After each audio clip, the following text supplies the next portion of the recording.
And welcome to the, what are we, March 14th today. I'm going to talk a little bit about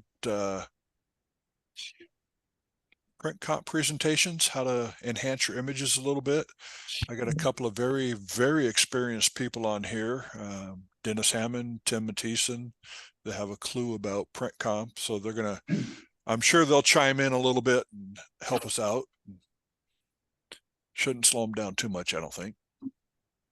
But before we get started, I am going to show my screen as usual. And the first thing we're going to talk about would be West Coast School.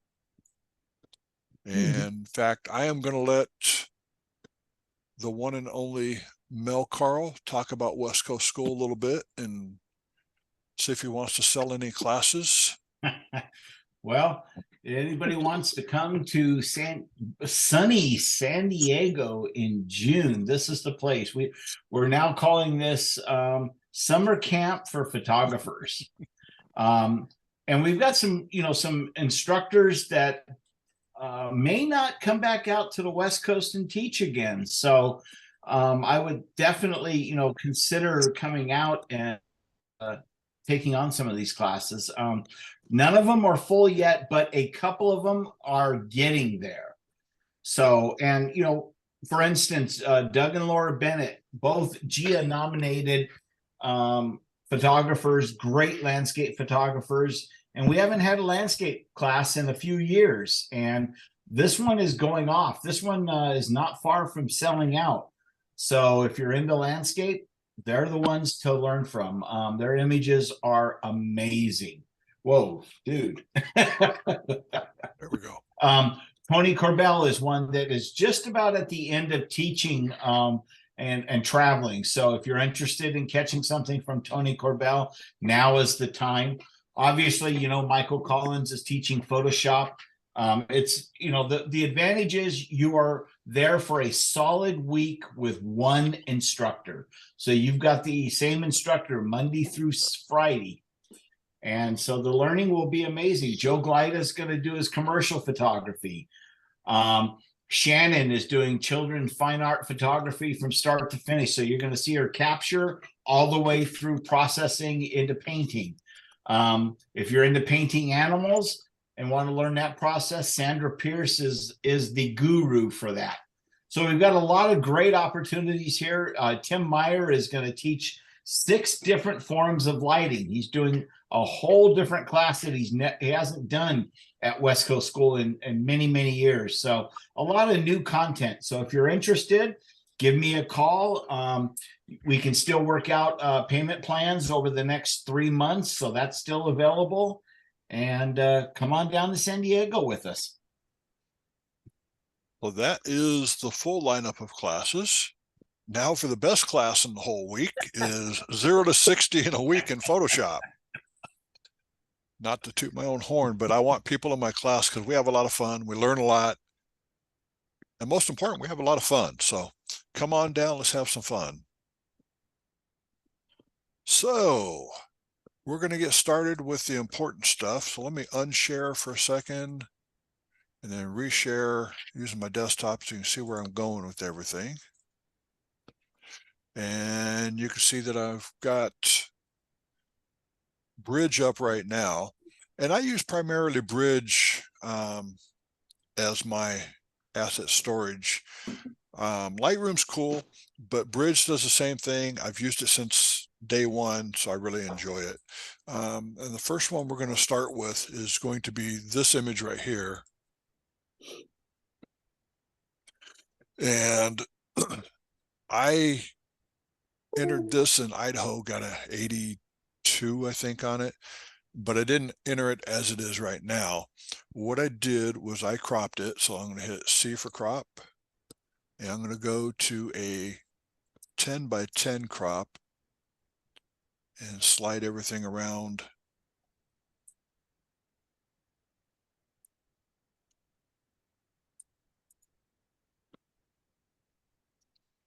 And I liked it in color. Some people like it in black and white. The reason I like it in color is because you have these blue and red buildings in the background, just kind of a little bit different.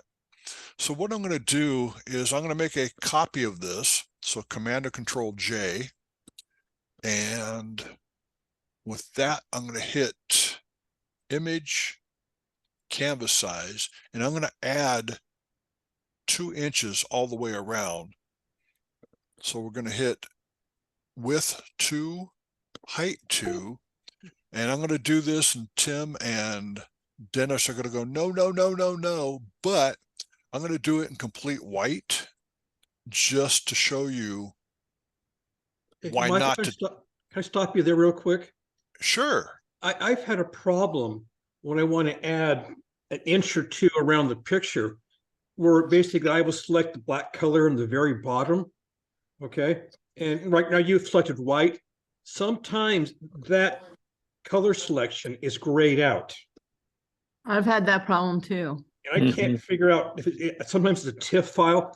What I'm doing when I bring the picture into Photoshop, and the option to pick that background color is not there. So this is Grayed not out. I have no available. choices. This whole thing's not available to you No, on the bottom, the background color. So the menu's available, Okay. but the pull down to pick the background color is grayed out. Same with me. I've had that a lot. I've had that happen, but I've usually been able to get around it, and I can't remember if it's that I have to make it a background layer or lock it. There's Click like off, a trick. click off of the background layer, make it a regular layer, and then it should work. That's it. Oh, Okay. okay. Thank And you. you'll notice that I'm not working on the background layer. I'm actually working on a second layer. So let's go ahead and cancel out of that real quick. And we'll get rid of this layer and try that, see what happens. So we'll go to Image, Canvas Size, add 2 inches, 2 inches, and it still gives me the ability to do Yeah. that. So Okay. I don't If know. somebody why figures why it does that, you let us all know, please. Yeah, if it happens to me, it happened to me a long, long time ago, but I hadn't for a while, so I don't remember what I did to fix it. Michael, this has happened to me once or twice, and I had to go up into my mode and make sure it was in RGB Okay. or just had to make sure he was in the right mode. And so that fixed it right away.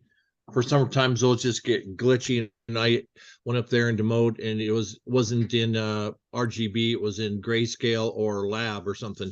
And I don't know how that happened, but as soon as I checked that and went to RGB, it worked. If Okay. you do it on an adjustment where, like, say you're adding, let's see here, what was it? It was, what was it here? I just saw it.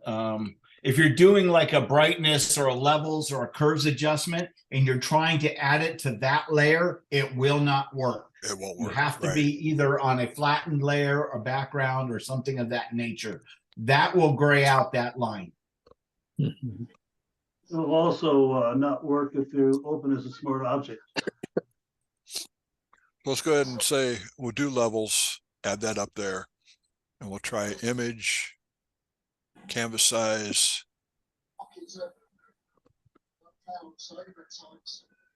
And it's still allowing it. So there, I don't know what the cause would be. Well, you're just special. Yeah, I am. I'm just totally special. So what we'll do is we'll go ahead and do that, and then we'll see if we can make it happen somewhere down the road. I just did it on a brightness level and it didn't work. Okay. So that could be the glitch then. So we're going to go 2 inches width, 2 inches height. You notice that relative is checked.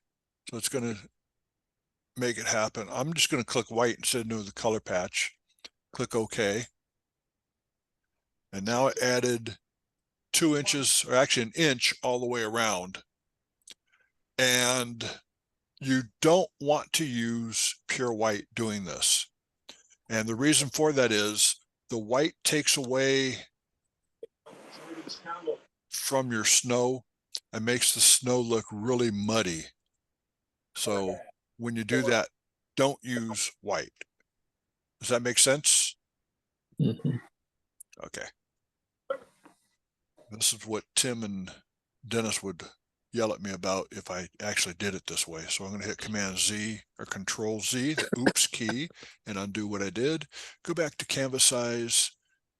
I'm going to 2 and 2, and let's pick a color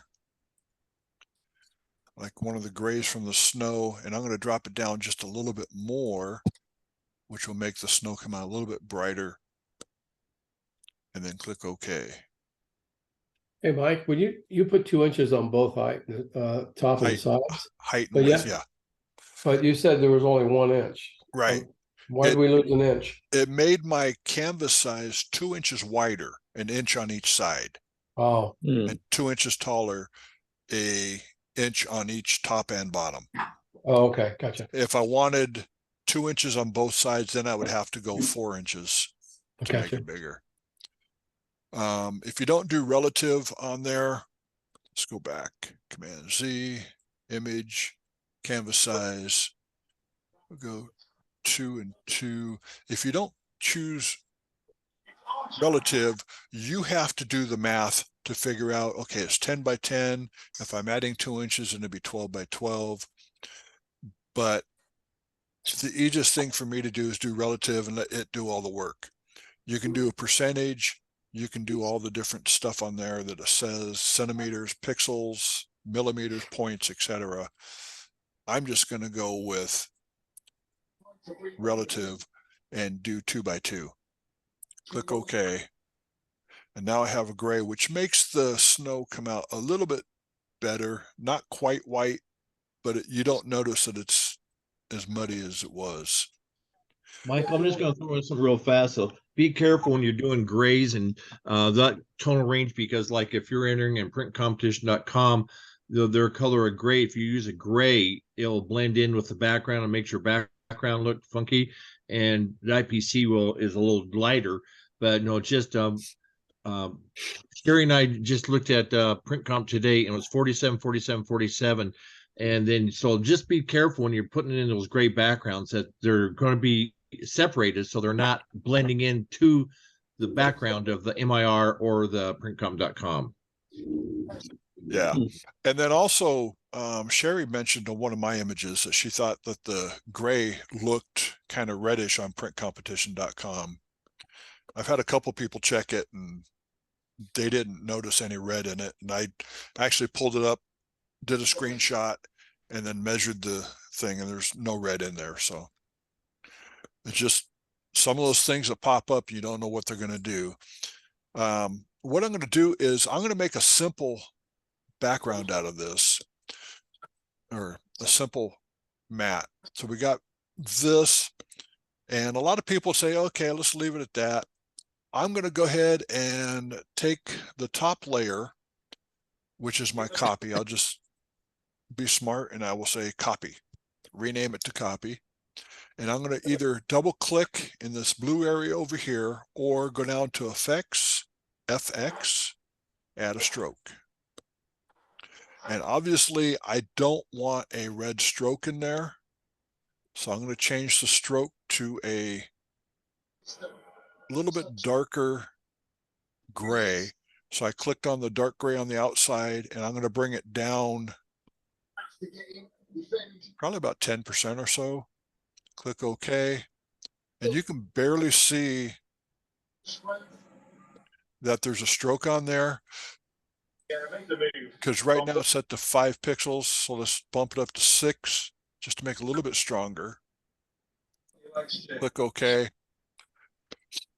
And then from there, what I will do is I want my stroke a little bit on the outside of everything. So I'm going to take this copy layer and I'm going to make it a little bit bigger. So let's go ahead and go Command or Control T.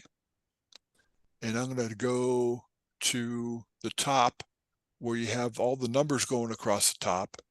And where it says width, I'm going to hit 102.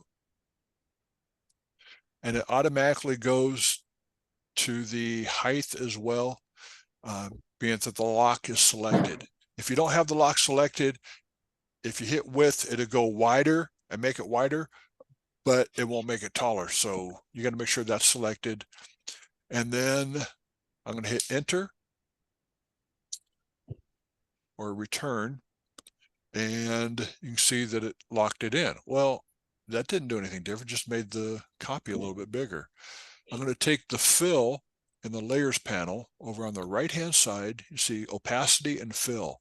If I took opacity and took it to 0, all it does is shuts off that layer. So let's go ahead and make it 100% again. And then with the fill, I'm going to drop the fill down to 0. What the fill does, it leaves the effect on there, the stroke, but it doesn't mess with or it makes the background disappear. The copy actually disappear. So if I turn it off, all it does is turn the stroke on and off. If I turn the background layer off, I have a stroke, but I don't have the copy. Take it to 100%, now I have the copy. So if you want to just do that, you can. And you can also hit Command or Control J, make another copy. Do the same thing, Command T, and we'll do 101%. And it's locked, so it does both. And now I've got a little double stroke on there. Sometimes that double stroke can be offensive and stand out too much, depending on what you do. Some people like it. Most judges say, don't do it. Simple is best. So that's the fast, easy way to do a quick, easy presentation. And if I go back to my layers, make sure I'm resized perfectly. Okay. What I'm going to do this time is make it a little bit more complex. Use my marquee tool, so M for marquee. And you might want to use your rulers for this. It makes it a whole lot easier.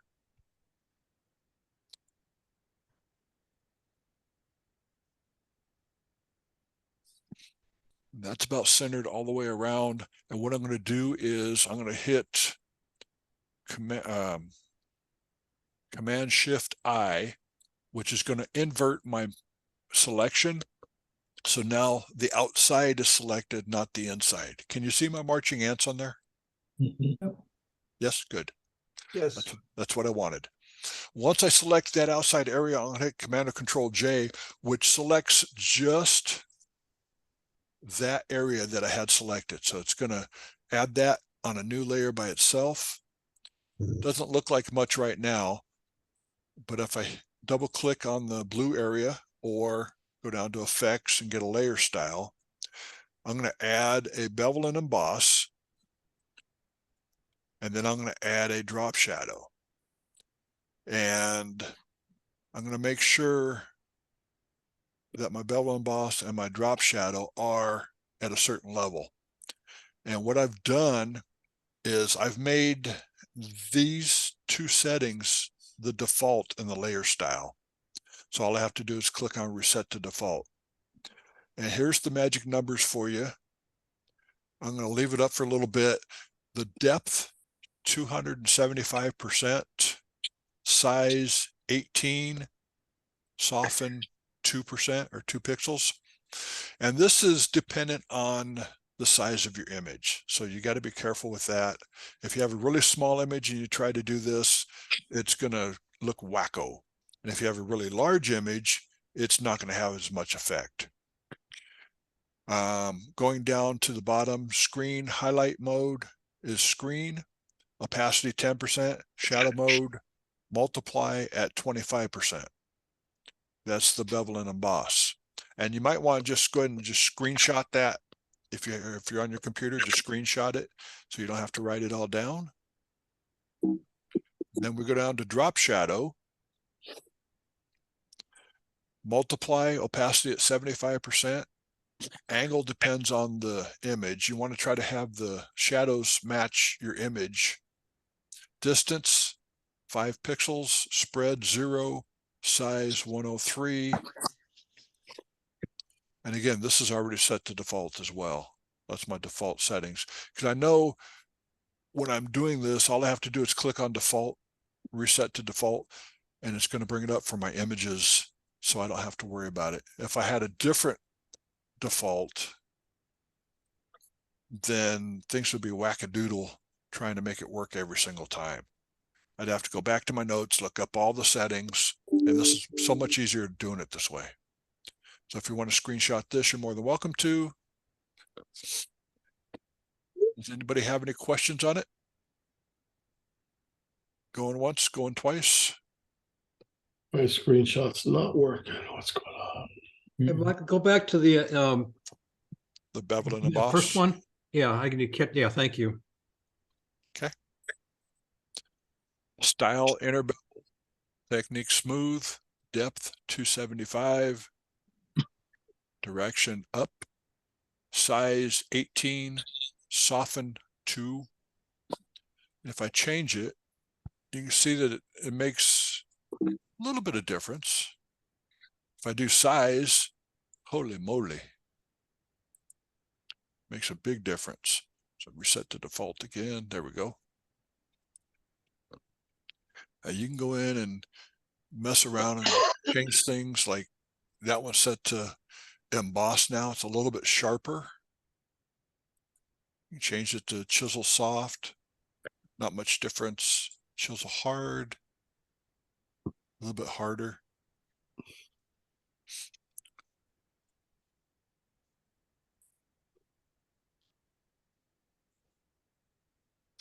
And every time I screw it up, I don't remember what the settings are. I just go back down to the bottom down here and hit reset to default. Makes it so much easier for me. You can do preview before and after. And then when I click OK, it's all set. Then I go to the copy layer and I'm going to do an outer glow of black. Blend mode, I'm going to take the multiply, bring the opacity down a little bit, and then size and spread down just enough to put just a slight stroke around that, which causes a little bit of a drop shadow look. Then click OK. And you don't have to have that. You don't like it? Fine. Click the eyeball off, and now it's gone.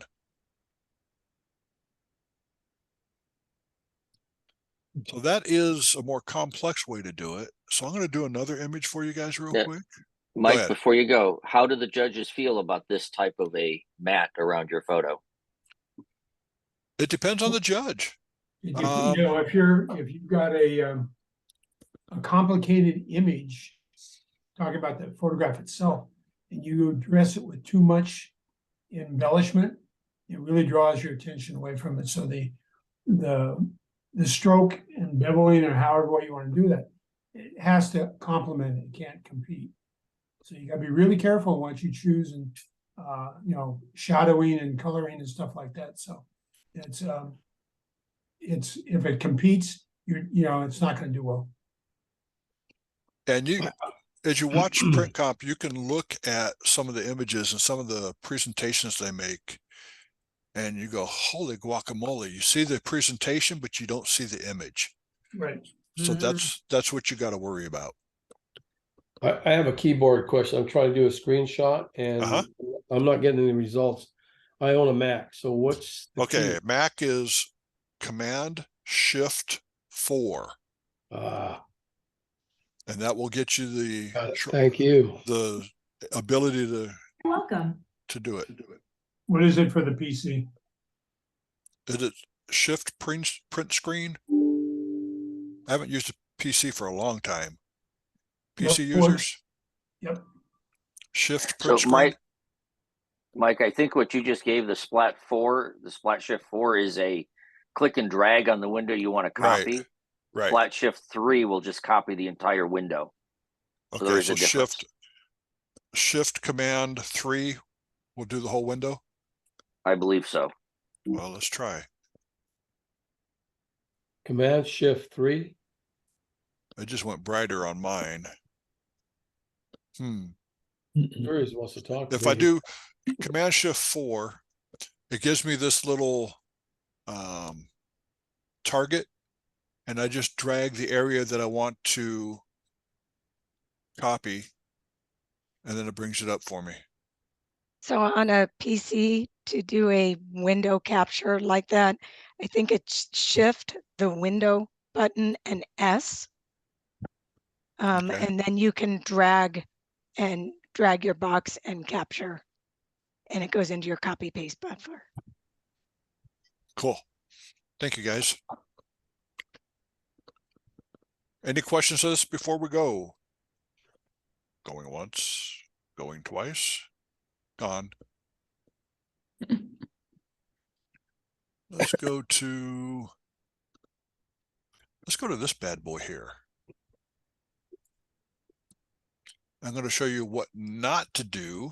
So what I want to do is I'm going to crop it to a square crop like we did before. I think a square works on this image pretty well.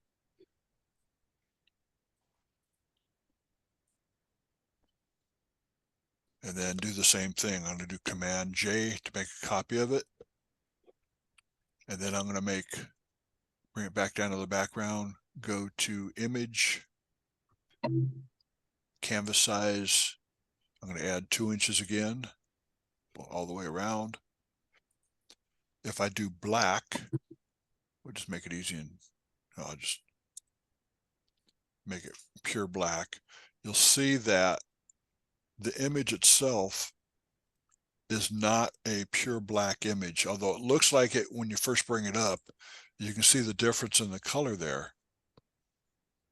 So the magic keyboard shortcut, Command or Control Z, which is oops, go back, Image, Canvas Size, 2 and 2, click on the color, and I'm going to go to the upper right hand corner to get it to where it's hopefully going to match or come close.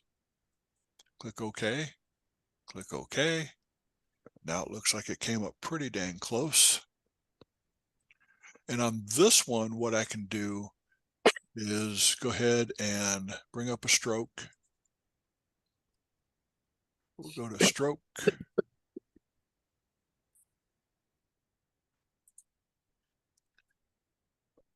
That was set to the last gray, which is not bad. I kind of like it like that. One of the mistakes I see a lot in print comp, the size of the stroke.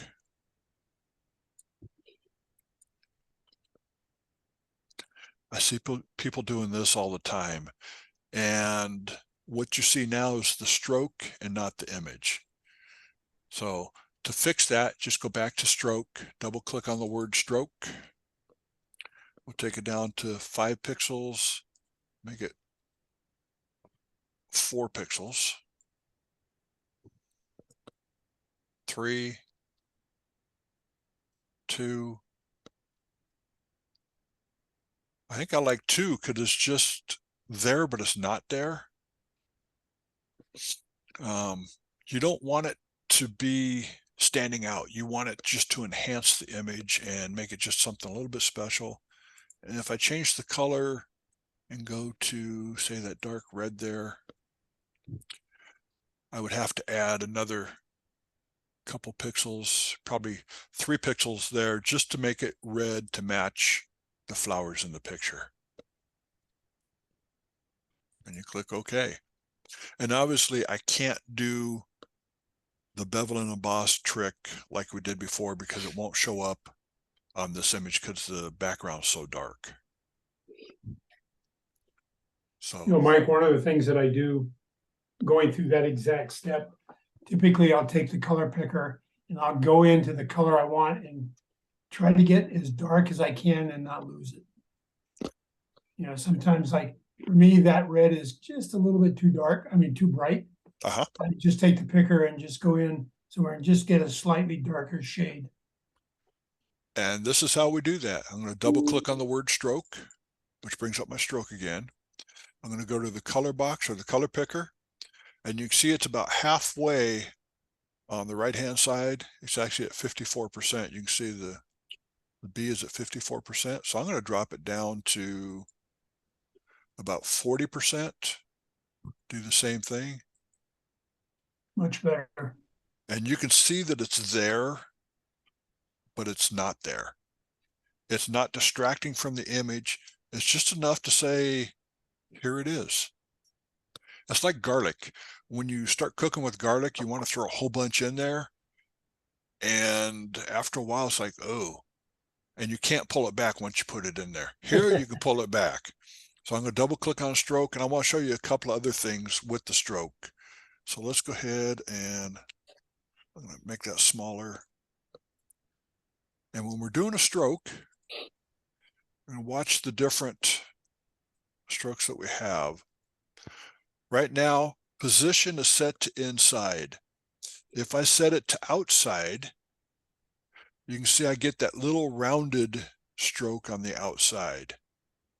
And if I set it to center, it's square, but it's centered on the image itself.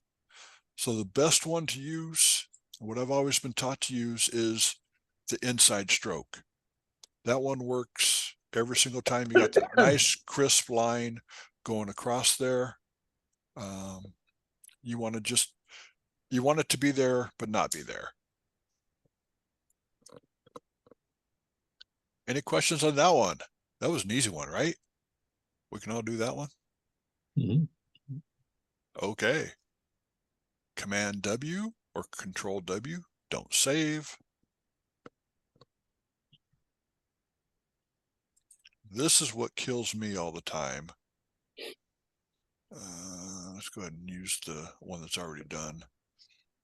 I want to show off the chaos, leave out the sky, leave out the bottom half. So what I'm going to do is go to crop, hit C for crop. Instead of the 10 by 10, I'm going to hit clear in the upper bar right next to 10 by 10, which clears the whole setting. When I hit escape, it goes away. And I'm just going to make a panel out of it. And what I want to do is kind of make it so it looks like the horizon line is almost straight, even though it's a hill there. So what I'm going to do is hit the straighten button in the upper toolbar and drag it across, which kind of straightens out my horizon line. And now I have a panorama. So let's go ahead and do some magic to this image. If I wanted to do image, canvas size, I'm going to go with 4 inches on both sides. I'm going to change it to white to see how it looks. I said white. There we go. Click OK. Is that a distraction or is that an addition to make it look like an art print? Distraction. You think it's a distraction? I mean, I've been experimenting a lot more lately with white, and obviously the subject matter will dictate more than anything as to whether a white border will work. But I don't have a problem with that, not competition wise, but display wise. Right. If you're displaying on an art display, the white is typical gallery. Yeah. Print competition, judges have been trained, white is bad. And some of the judges are actually opening up and saying, okay, we can live with that. I'm going to say for this image, the white is so bright that you don't see the inside of the image. Yep. So I'm going to hit Command to Control Z, and I forgot to make a copy of the background anyway. So Command J, made a copy. We'll go to Image, Canvas Size, 4 inches all the way around. And I'm going to select the blue. And let's see how that works. I just took a selection of the blue in the sky. And so what we'll do the same thing we did before. We could do just a stroke on this. So let's try that. Stroke is up here somewhere. There it is, stroke.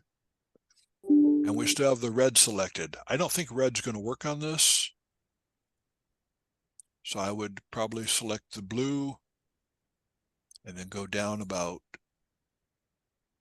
20%, 30% down. Click OK. Just a light stroke. The problem with that is on the right-hand side, you start losing your stroke in the dark areas down there. I'm so glad you're doing this. This happens to me all the time. And it's something you don't notice. Oh, wow, that looks really pretty at the top. Then when you get past the top, you go, where's my stroke? You can't really use a dark color because you'll lose it on the bottom, but you need a lighter color. Okay, You'll let's lose try. it, you can lose it on the top because this is the birds are light. Exactly. And if I do a light stroke, it just, let's bump it up a little bit. So let's go, we're at 4 right now. Oh, I got to say, okay. And we'll go up to 6, 7. The stroke is there, but you still lose it in the bottom area for some reason. I don't know why, because it's a light color. It's there, but it's not there. So we'll go back again. In fact, what I'm going to do is I'm going to take the stroke out, say goodbye to the stroke. I'm going to have to use that other technique to see if it works. So what I'm going to do is click on the background, and then I'm going to use my marquee tool, M for marquee. Set it up, and here's where you use your rulers, because it's hard to get an even amount all the way across. And if you look right there, you can see a couple of magenta lines going across. That means my image is centered perfectly. I'm letting go of my mouse right now and not touching it. I am not going to mess with it. The next step, Command-Shift-I to invert the selection. Now the outside is selected around here. From there, Command or Control-J, and it looks like nothing happened whatsoever. But something did happen. I have that around there. So let's go ahead and double click, bevel and emboss.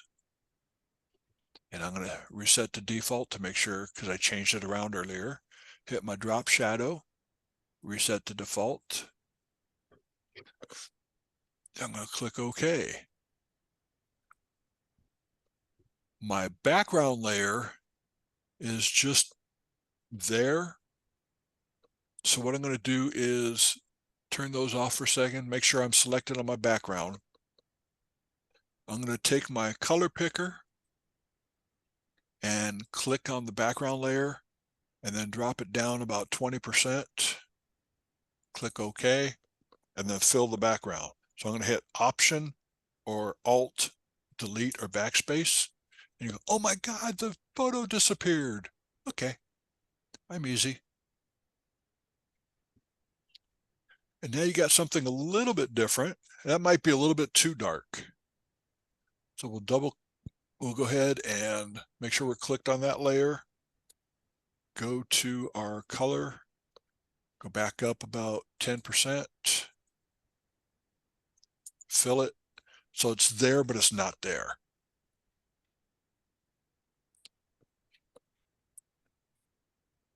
In fact, I may even like that for the whole background. So let's go to this layer, hit Command on just the icon there, and we'll fill it. Deselect. I kind of like the darker look better. This is where I struggle the most, is coming up with a colored matte to make it work. If I did, let's say, black, and the shortcut for black, instead of dragging all the way down to the corner and make sure you got black, is where it has the hexadecimal number with next to the tic-tac-toe sign and the color right here, just hit 0. That's a shortcut for black. And then we'll fill it. So we'll hit Option backspace. And I do not like black. So that's out. Deselect. Go to my brush tool, change it to white.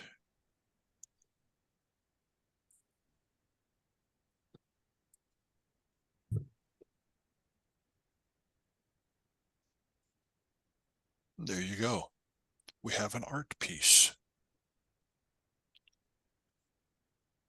So any questions on putting in a presentation mat on there? Where did you take the picture? That was taken about 20 miles from where I live up here in Idaho. Just outside Caldwell, Idaho. Big old giant field. And when they took off, it was it's almost as loud as a jet airplane taking off. A bit. All that honking and noise, it was beautiful. Sandhill cranes? Snow cranes, or snow geese, I mean. Wow. These are snow geese. What did you title it? Chaos. I always find a title is hard. The title is so hard.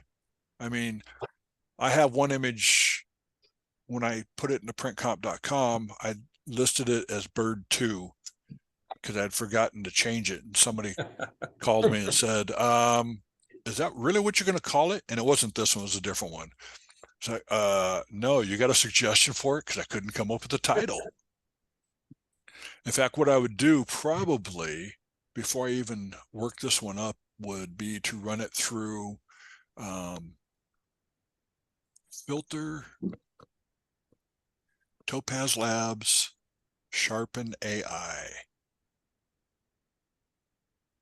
And this will take a few seconds so we can answer questions while we're running this. Sharpen AI and Denoise AI are two wonderful programs. Are you doing that with the, what do you call it? The frame? What do you call it? It won't hurt the frame because I don't have any texture in the frame. It's just color. Oh, 'cause I thought I thought sometimes when I do that or sharpen it, not with this, but it makes the stroke come out really bright. Has anyone else had that problem? We'll find out in a second when I bring it back out. Oh, that's really good, even with my bad close-up eyes. That's really good. You can see the difference there, how much sharper they are, except for the wing tips, obviously.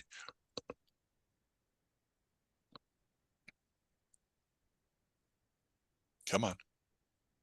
And up in the upper right-hand corner says processing image, and it says soon, which means it's just finishing up right now. The bigger the image, the longer it takes. Sometimes you just go get a cup of coffee and come back when you got a huge image.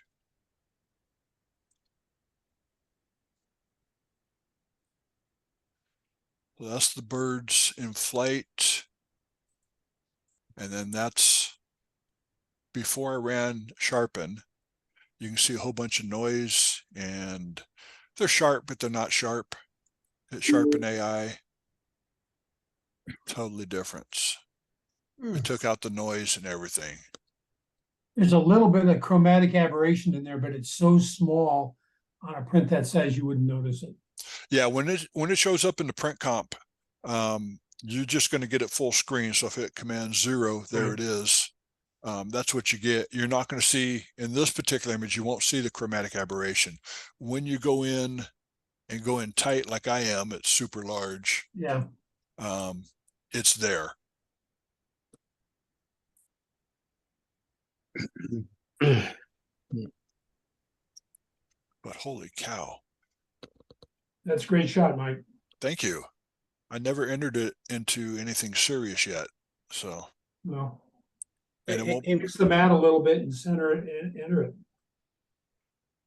Yep. I won't be sending that to the PPI competition because too many people have seen it now, Tim.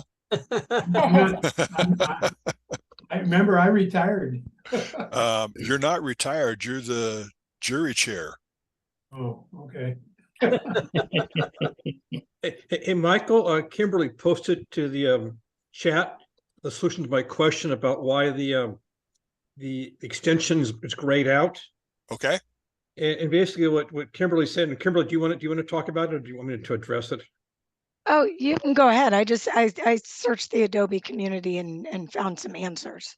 So it sounds like if it has to be the background layer in order to have those options to select the color for the extension. I think you have to have a background. Have to have a background layer. Okay. If you have no background and your bottom layer is layer 0. Okay, let's try that. And let's go ahead and let me close out. Yeah, chat. the link I put in there said somebody had put in that your image needs a background layer in order to have the canvas extension and have the color options. We'll go to canvas size, and there it is. It's grayed out. So I don't have a background layer. So you are 100% correct. Thank you. So typically what I will do, I'll do all my work in Lightroom, and then I'll go edit in Photoshop to add the matting. Okay. And so I think sometimes what may happen is it will come over from Lightroom into Photoshop as layer 0 and not a background layer. It's probably why I'm not getting the option. And then you could just make it a background layer. Well, and I know thanks to you, Kimberly. Thank you. Thank you. We always have help. Yeah, but you know, I couldn't figure out why sometimes it would come over from Lightroom and work fine. Other times it wouldn't, but now I know the solution. So see, I don't have to worry about it. I use Bridge. And I've had that happen to me, and I didn't remember how I fixed it, but now we know. Yeah. And thank you, Kimberly. I'm a Bridge user too. It's also a problem if you open your images as smart objects. It will not work with a smart object. Okay. So I default to open all mine as smart objects, and oftentimes find myself in that position. I'm lazy. I don't use smart objects unless I'm got an image I really want to work hard on. And with this image, oops, I need to go back and share it, don't I? That would help. Share screen. And with this image,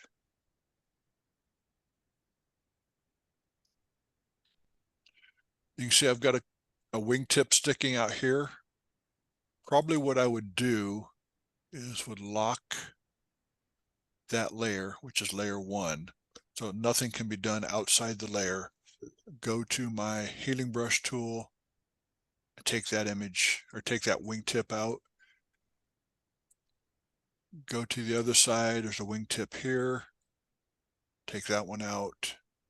If there's not enough bird to know that you have something there, I might even take the top corner one out. Go away. So that you don't know that it's don't give a judge something to talk about. So if you take that little distraction out, you're good to go there. If that makes sense to you. Cool. All right. Any other questions? No, you just made my life a lot easier. I've been doing it the hard way. Thank you very much. I'm happy that I can make your life easier. I'm very happy about that. So I'm going to turn off the recording so you can start asking questions now. So goodbye to everybody that sees this on YouTube. You miss all the good questions.